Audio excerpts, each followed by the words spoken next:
বন্ধু, আমি যদি মনের ভুলে কিছু খেয়ে ফেলি তাহলে কি রোজা হবে? মনের ভুলে খেয়ে ফেললে হবে, নিজের ইচ্ছা করে খেলে হবে না।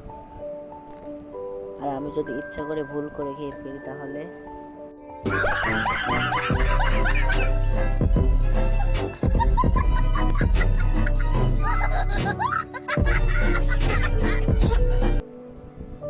বলতো বন্ধু, পেট থেকে পড়লে কি মানুষ হয়?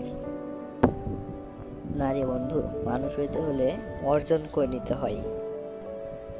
গরু পেট থেকে গরু হইলে তাকে গরু বলা হয়, ছাগলের পেট থেকে হলে তাকে ছাগল বলে, কিন্তু মানুষের পেট থেকে বলে তাকে মানুষ বলা হয় না, কারণ মানুষ হইতে হলে নিজেকে অর্জন করে নিতে হয়।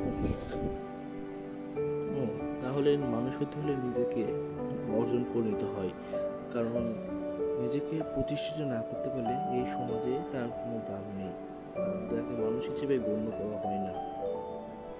ঠিক বলেছিস তো বন্ধু। হ্যাঁ রে বন্ধু, একদমই সঠিক হয়েছে।